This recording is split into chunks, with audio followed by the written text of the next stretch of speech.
राधे राधे भक्तों, आपका दिन शुभ और मंगलमय हो। आज मैं आप लोगों के लिए शनिवार व्रत कथा लेकर आई हूँ। चलिए शुरू करते हैं। शनिदेव को ग्रहों का राजा कहा जाता है। भगवान भोलेनाथ ने इन्हें न्याय के देवता की उपाधि दी है। जो लोग शनिवार का व्रत करते हैं उनको पूजा के समय शनिवार व्रत कथा का श्रवण करना चाहिए। शनिदेव को बहुत जल्दी क्रोध आता है। इसी क्रोध की वजह से पिता सूरज से इनकी नाराजगी बनी रहती है। इनके क्रोध से सभी बचने की कोशिश करते हैं, वरना व्यक्ति पर मुसीबतों का पहाड़ टूट पड़ता है। इसलिए इन्हें प्रसन्न करने के लिए शनिवार व्रत रखा जाता है। व्यक्ति शनि दोष से बचने और उन्हें शांत रखने के लिए अनेक उपाय करता है। शनि कृपा से व्यक्ति को सुख और वैभव की प्राप्ति होती है। जो लोग शनिवार का व्रत करते हैं उनको पूजा के समय शनिवार व्रत कथा का श्रवण करना चाहिए। एक बार सभी 9 ग्रहों सूर्य, चंद्र, मंगल, बुध, बृहस्पति, शुक्र, शनि, राहु और केतु में बहस हो गई। कौन सबसे बड़ा है। आपस में लड़ने के बाद सभी देवराज इंद्र के पास पहुंच गए। इंद्र असमंजस की स्थिति में निर्णय नहीं दे पाए, परंतु उन्होंने सभी ग्रहों को सुझाव दिया कि पृथ्वी पर राजा विक्रमादित्य ही इसका फैसला कर सकते हैं। सभी पृथ्वी पर राजा विक्रमादित्य के पास गए और अपने आने का कारण बताया। राजा उनकी समस्या को सुनकर बहुत परेशान हो गए। उनका चिंतित होना लाजमी था, क्योंकि जिसको भी किसी से छोटा बताया तो वही गुस्सा कर जाएगा। राजा के काफ़ी सोच विचार के बाद उन्हें एक उपाय सूझा। उन्होंने स्वर्ण, रजत, कांस्य, पीतल, सीसा, रांगा, जस्ता, अभ्रक और लोहे से 9 सिंहासन का निर्माण करवाया। उन्हें उपयुक्त क्रम में रख दिया गया। सबसे निवेदन किया गया कि क्रमानुसार सिंहासन पर आसन ग्रहण करें। शर्त रखा गया कि जो सबसे अंतिम में सिंहासन पर आसन ग्रहण करेगा वही सबसे छोटा माना जाएगा, जिसकी वजह से शनिदेव सबसे बाद में आसन प्राप्त कर सके और सबसे छोटे कहलाए। क्रोध के आवेश में आकर शनिदेव ने सोचा कि राजा ने ये सब जानबूझकर किया है। कुपित होकर राजा से कहा कि राजा, तू मुझे नहीं जानता। सूर्य एक राशि में 1 महीना, चंद्रमा 2.25 महीने 2 दिन, मंगल 1.5 महीना, बृहस्पति 13 महीने, बुध और शुक्र 1-1 महीने विचरण करते हैं। लेकिन मैं 2.5 से 7.5 साल तक रहता हूँ। मैंने बड़े बड़े का विनाश किया है। श्री राम की 7.5 आने पर उन्हें जंगल जंगल भटकना पड़ा और रावण की आने पर लंका को वानरों की सेना से पराजित होना पड़ा।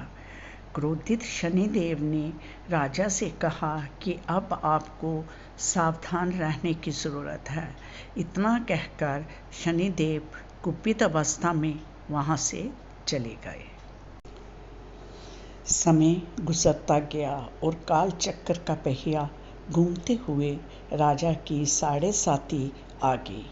तब शनिदेव घोड़ों का सौदागर बनकर राजा के राज्य में गए। उनके साथ अच्छे नस्ल के बहुत सारे घोड़े थे। जब राजा को सौदागर के घोड़ों का पता चला तो अश्वपाल को अच्छे घोड़े खरीदने के लिए भेजा। अश्वपाल ने कई अच्छे घोड़े खरीदे।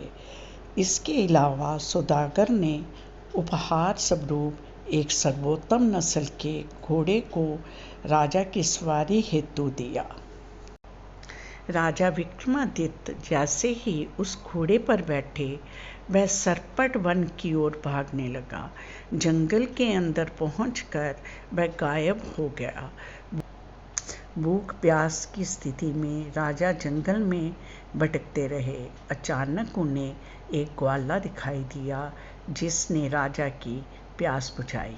राजा ने प्रसन्नता में उसे अपनी अंगूठी देकर नगर की तरफ चले गए।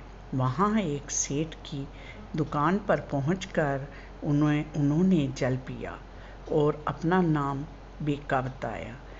भाग्यवश उस दिन सेठ की खूब आमदनी हुई। सेठ खुश होकर उन्हें अपने साथ घर लेकर चला गया। सेठ के घर में खूंटी पर एक हार टंगा था जिसको खूंटी निगल रही थी। कुछ ही देर में हार पूरी तरह से गायब हो गया। सेठ वापस आया तो हार गायब था। उसे लगा कि बीका ने ही उसे चुराया है। सेठ ने बीका को कोतवाल से पकड़वा दिया और दंड स्वरूप राजा उसे चोर समझकर हाथ पैर कटवा दिए। अपंग अवस्था में उसे नगर के बाहर फेंक दिया गया। तभी वहाँ से एक तेली निकल रहा था जिसको बीका पर दया आ गई। उसने बीका को अपनी गाड़ी में बिठा लिया। बीका अपनी जीभ से बैलों को हाँकने लगा। कुछ समय पश्चात राजा की शनि दशा समाप्त हो गई। वर्षा काल आने पर बीका मल्हार गाने लगा। एक नगर की राजकुमारी मनभावनी के मल्हार सुनकर मन ही मन प्रण कर लिया कि जो भी इस राग को गा रहा है वो उसी से विवाह करेगी। उन्होंने दासियों को खोजने के लिए भेजा, परंतु वापस आकर उन सभी ने बताया कि वह एक अपंग आदमी है। राजकुमारी ये जानकर भी नहीं मानी और अगले दिन ही वह अनशन पर बैठ गई। जब लाख समझाने पर राजकुमारी नहीं मानी तब राजा ने उस तेली को बुलवा भेजा और बीका से विवाह की तैयारी करने के लिए कहा गया। बीका से राजकुमारी का विवाह हो गया। एक दिन बीका के स्वप्न में शनिदेव ने आकर कहा कि देखा राजन, तुमने मुझे छोटा बताकर कितना दुख झेला है। राजा ने क्षमा याचना करते हुए कहा, हे शनिदेव, जैसा दुख मुझे दिया है किसी और को ऐसा दुख मत देना। शनिदेव इस विनती को मान गए और कहा, मेरे व्रत और कथा से तुम्हारे सारे कष्ट दूर हो जाएंगे। जो भी नित्य मेरा ध्यान करेगा, चिंटियों को आटा डालेगा, उसकी सारी मनोकामनाएं पूर्ण होंगी। शनिदेव ने राजा को हाथ पैर भी वापस कर दिए। दूसरे दिन जब सुबह राजकुमारी की आंख खुली तो वह आश्चर्यचकित हो गई। बीका ने मनभावनी को बताया कि जे उज्जैन का राजा विक्रमादित्य है। मनभावनी खुशी से फूले नहीं समा रही थी। राजा और नगरवासी सभी अत्यंत प्रसन्न हुए। सेठ ने जब सुना तो वह पैरों पर गिरकर क्षमा मांगने लगा। राजा ने कहा, ये सब शनिदेव के कोप का प्रभाव था और इसमें किसी का कोई दोष नहीं है। सेठ ने निवेदन करते हुए कहा, मुझे शांति तभी मिलेगी जब आप मेरे घर चलकर भोजन करेंगे। सेठ ने कई प्रकार के व्यंजनों से राजा का सत्कार किया।